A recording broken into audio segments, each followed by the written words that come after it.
Uh-oh. What does that music mean? Well, if you're a fan like I am, then you'll know it's the Simon Belmont theme from Castlevania. And Castlevania is probably one of my favorite games ever. But today we're going to be looking at a lot of the cards from the Castlevania series, or loosely and very much based on the Castlevania series in the Yu-Gi-Oh card game.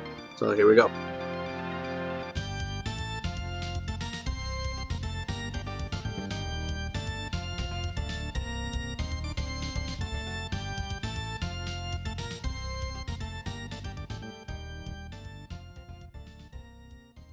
And here we are at the Castlevania episode.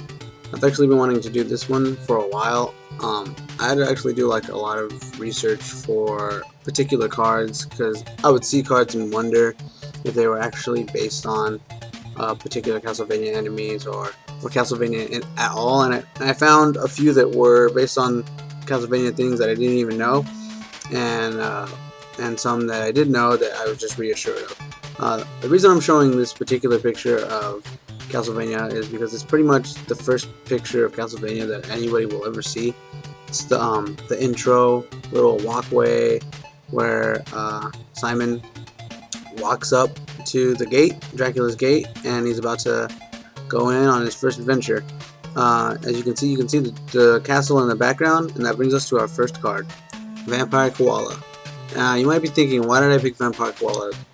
There isn't actually a Vampire Koala enemy in Castlevania. The reason I chose this is because looking on the wiki I found out that Dracula's castle from Castlevania 1 is in the background of Vampire Koala. I thought that was kind of funny because you play Castlevania and there could possibly be a koala vampire just in the background, you wouldn't even know it. I mean, that's not really true, but I thought it'd be kind of like a funny Easter egg if they added it eventually or something, because they added some crazy stuff in past games like Yeti and Mothman.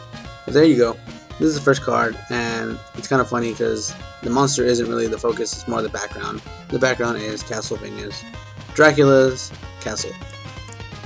The next card we see here is a monster that's an OCG exclusive, but she's included in the Tag Force series, so you could still see her in America. She just says she's edited, but the monster that she's based off of is Alura from Castlevania. Her name is actually Arlone, which is a mispronunciation of a German translation of a word, which means mandrake.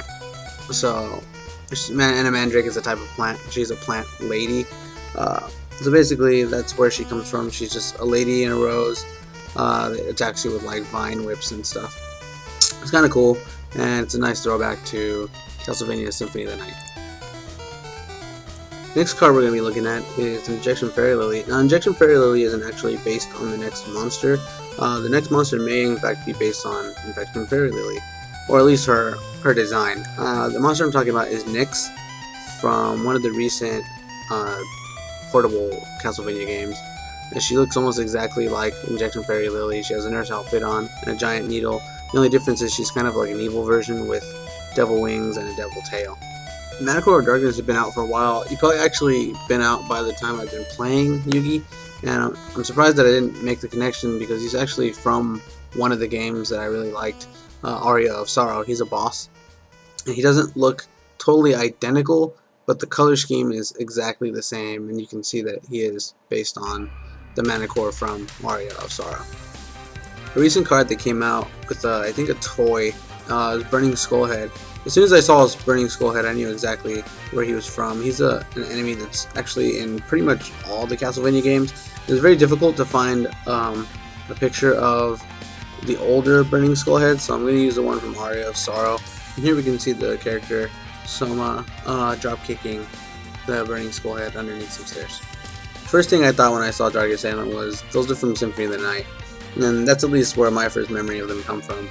Later I would learn that they were in previous Castlevania games, but the picture I'm going to show you is Alucard fighting two skeleton blades as they're known in the Castlevania series. This body is actually based on Alucard's mist form ability that allows him to turn into mist. As you can see here, Alucard is floating around in mist form, probably having used it to actually get into this area. It allows you to get into areas you normally couldn't get into before because of your physical form. And much like Mist Body's effect of not being able to be destroyed by battle, Mist form allows you not to be hit. card I didn't even know was based on a Castlevania enemy is Junk Berserker, but after I actually looked at it and read what he was based on, it made a lot of sense. He has a red armor and a giant axe, as you can see here, and in the commercial promo for the pack. The two enemies that Junk Berserker is based on is Great Armor and Great Axe Armor, as seen here. One has red armor and one has a giant axe, so they most likely just combine the two concepts into one monster. Another card loosely based on Castlevania enemies, or actually boss enemies, is Fabled Raven. He slightly resembles Malphus, a boss enemy that you fight in many Castlevania games, who has big black wings and looks very similar to the Fabled Raven. Some of the Dragunities actually share names with weapons featured in the Castlevania series. Dragunity Arma Mistletoe with the Mistletoe sword, Dragunity Javelin with a javelin, Dragunity Knight Trident with a trident, Dragunity Knight Vairayana with a Vaya sword, and Dragunity Partisan with the partisan. Although not having said to have been based on anything in Castlevania, I have made the assumption that Heretic Dragon King of Atum is slightly based on or resembles Galamoth from the Castlevania series. They are both dragon monsters and they both have Egyptian type armor on, and the Heretic monsters actually have kind of a futuristic undertone to them, even though they're wearing armor. And Galamoth is actually described to have been from 10,000 years in the future. Ever since I saw Patrician of Darkness, I thought he looked exactly like Dracula from at least Symphony of the Night. They have the same white hair, red cape, and blue skin. Count Dracula is an immortal vampire holding the position of Dark Lord, who draws upon the power of chaos. And what better the way to fight chaos than with Chaos Hunter? Chaos Hunter is loosely based on the Belmonts of all the Dracula series, or at least most of them, up until Symphony of the Night. She is basically a female version of all the vampire hunters from Castlevania 1 up until Symphony of the Night. And that's been cards based on games, the Castlevania edition. I hope you guys enjoyed watching these as much as I have fun making them and looking up the information for these videos. Basically, this is going to be one of the last ones for a while, because I'm going to be working on a two-part version of this series that it's going to take me a long time to gather up all the information for. But here's a little hint.